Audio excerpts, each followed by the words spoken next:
पुत्र के रूप में देखना है तो श्री राम जी को देखिए, क्योंकि श्री राम जी ने अपने पिता के एक आदेश पर वनवास को चल दिए थे।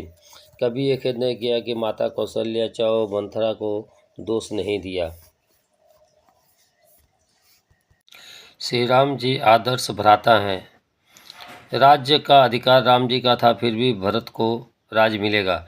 यह सुनकर श्री राम अत्यंत हर्षित होते हैं और लक्ष्मण जी को शक्ति बाढ़ लग जाने पर अत्यंत कारुणिक विलाप करते हैं।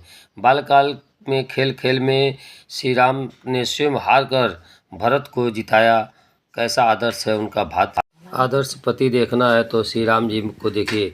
पत्नी के विरह में दर दर की ठोकरें खा रहे हैं। वृक्ष लताओं से अपनी प्रिया सीता का पता पूछ रहे हैं और सीता की खोज में यत्र तत्र सर्वत्र बानरों को भेज रहे हैं।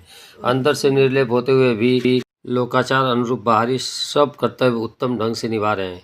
वनवास के बाद जब सीता जी वाल्मीकि के आश्रम में थीं, तब श्री राम जी को यज्ञ करना था। बिना पति के यज्ञ नहीं हो रह सकता था, तो श्री राम जी ने दूसरा विवाह नहीं किया। गुरु वशिष्ठ जी की सहमति से उन्होंने सीता जी के स्वर्ण की मूर्ति बनवाई और यज्ञ की विधि पूरी की।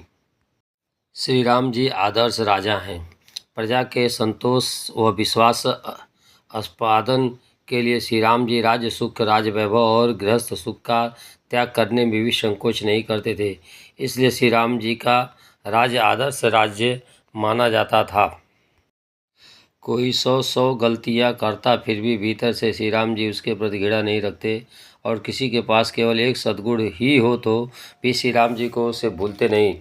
यहाँ तक कि तपस्वी यति और योगियों के लिए भी श्री राम जी आदर्श हैं।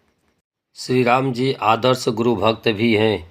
गुरु वशिष्ठ जी के श्री चरणों में विनम्र भाव से बैठ के सत्संग श्रवण करते और कहते हैं कि हे भगवान, आपके अमृत स्वरूप वचनों को सुनकर मेरा जी नहीं भरा। जैसे चकोर चंद्रमा को देखकर किरणों से तृप्त नहीं होता, वैसे ही आपके अमृत रूपी वचनों से मैं तृप्त नहीं होता। और आदर्श वक्ता भी देखना हो तो श्री राम जी में देखिए। राम जी जब बोलते हैं तो मधुर सारगर्भित सांत्वना परत बोलते हैं और आप मानी होकर दूसरों को मान देकर बोलते हैं। विनम्रता की मूर्ति देखनी है तो श्री रामचंद्र जी हैं। परशुराम जी खूब क्रोधित होकर बोलते हैं, फिर भी श्री राम बड़ी विनम्रता से कहते हैं कि मैं दशरथ नंदन राम हूँ और आप तो श्री परशुराम जी हैं। महेंद्र पर्वत पर तप करते हैं, दास राम आपको प्रणाम करता है।